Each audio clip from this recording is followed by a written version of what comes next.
América, uno de los grandes bancos del mundo, ¿no es verdad?, para la compra por parte del Banco Nuevo Mundo de otros bancos digamos, un banco con una situación sólida, no era un banco, digamos, que actuaba desaprensivamente. Y las observaciones que se le hicieron por parte de la superintendencia del patrimonio de las personas, donde hay desviación de poder, eso es el Poder Judicial, y este es el caso. Digamos, con el cuento que he escuchado hoy día a alguna persona vinculada a la superintendencia, de que el banco, digamos, el Poder Judicial no es experto en asuntos bancarios, tampoco es experto en asuntos de minas, tampoco es experto en asuntos agrarios, tampoco es experto en ningún asunto, digamos, y entonces no podría resolverse sino las cosas en la justicia administrativa. Y precisamente un Estado de Derecho, lo que se busca es que el Poder Judicial, analizando con calma las situaciones que se le presentan, pueda resolver. Por eso es que se pide la medida cautelar. ¿Para qué se pide una medida cautelar? Para que las cosas no empeoren en perjuicio de la persona cuyo derecho está siendo amenazado, y que luego de la discusión, cuando se llegue a una solución, en caso esta persona gane, pueda recuperar su derecho y no le resulte ya ilusorio haber demandado y haber seguido un proceso en el que ya no tiene nada que recuperar, porque ya digamos, se acabó con el proceso, digamos, de desfiguración patrimonial, ¿no? Pero si de lo que habla... Personalidad preeminente del Estado, y la responsabilidad es de esta ente jurídico, digamos, que es el Estado, ¿no es verdad? O sea, mira, mi criterio en este caso ha actuado de una manera equivocada. Yo no soy el ministro de Economía, ni soy el Senado de la República, ni el Congreso, para decidir quién tiene que cambiar o no. Yo...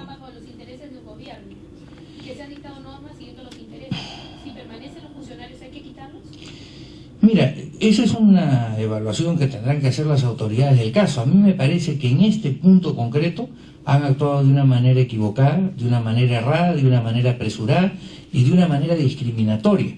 Porque mientras a otros bancos salieron de inmediato a defenderlos cuando se produjo una agresión contra ellos, en el caso del Banco Nuevo Mundo se callaron en 7 idiomas.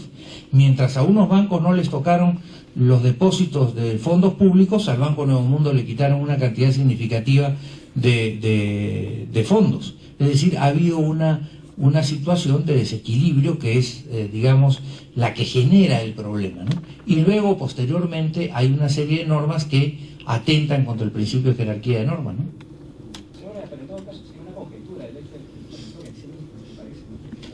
Mira, hay hechos que van más allá de las conjeturas.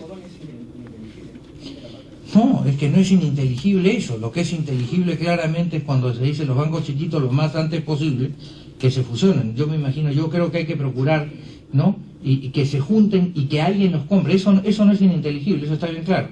Que se junten y alguien los compre. Y salimos con las arcas grandes y no nos crean problemas.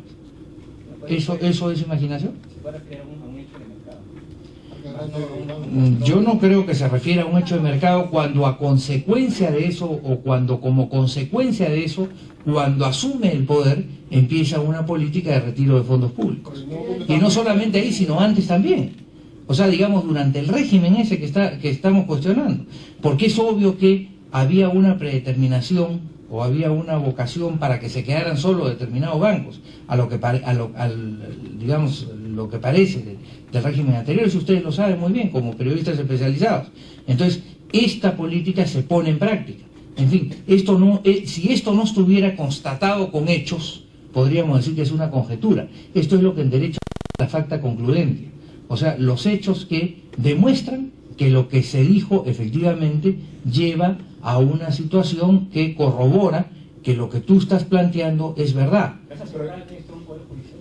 ¿Qué? ¿Es aceptable en un poder judicial como prueba válida? Pero claro que es aceptable como prueba válida, como un poder judicial. Si no, por ejemplo, es aceptable en todo orden de cosas. Hoy día no son estas conversaciones aceptables como pruebas para otro tipo de procesos, para otros procesos que tú conoces. En todo caso, señor, hay que destacar que el hecho podría sentar un precedente y podría desestabilizar inclusive el proceso de fusión que viene del NBK también. Yo no tengo, mira, yo no conozco el caso del NBK y un abogado mal haría en pronunciarse sobre un hecho distinto, que en fin, uno tiene que conocer los los hechos concretos. Yo no conozco la situación del NBK, yo conozco la situación del Banco Nuevo Mundo.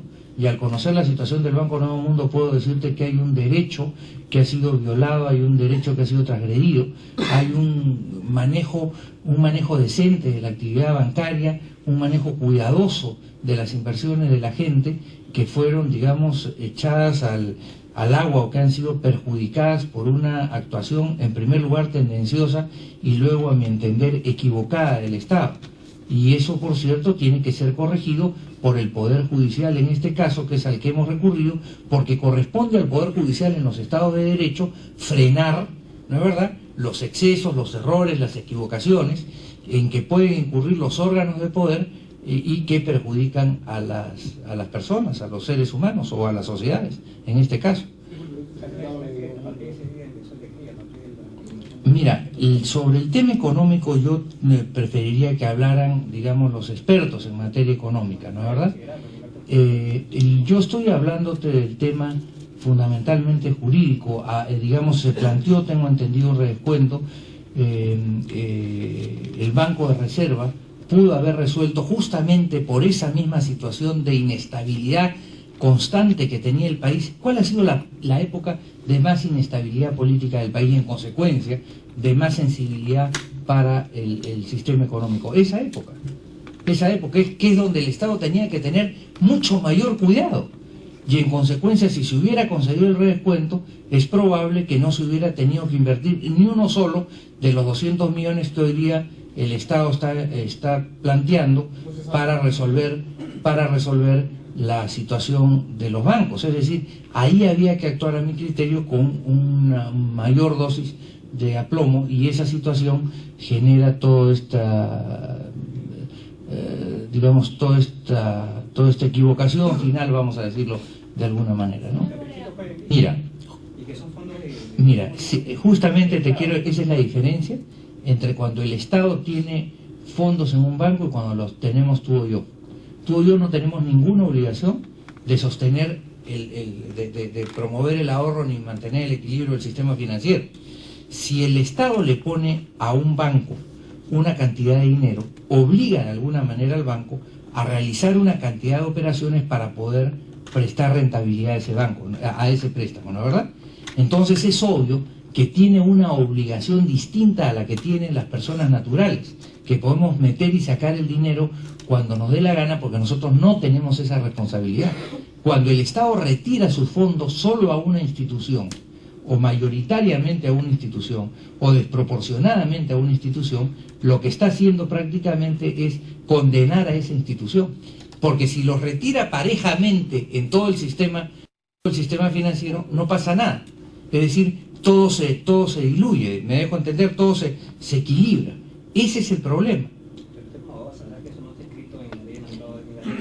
Yo sé que eso está establecido en la Constitución, que es más que cualquier ley de banca. La Constitución establece la obligación de mantener, el Estado tiene la obligación de, ustedes mismos lo han señalado, defender el ahorro. El ahorro no solamente se defiende por los ahorristas, por el lado de los ahorristas, sino se defiende por el lado de las empresas bancarias y de la estabilidad de las empresas bancarias. Para eso es que el Estado tiene una superintendencia de banca y seguros y tiene la obligación, ¿no es verdad?, de decirle al Estado, por si acaso, si tú le sigues quitando fondos a este banco, vas a poner en problemas el sistema. Trata de emparejarlo con otros bancos para que el sistema no sufra. Esa obligación existe en el Estado, pero no existe en los privados. Esa es la diferencia entre ser el Estado y ser una persona privada. El Estado tiene responsabilidades que la persona privada no tiene.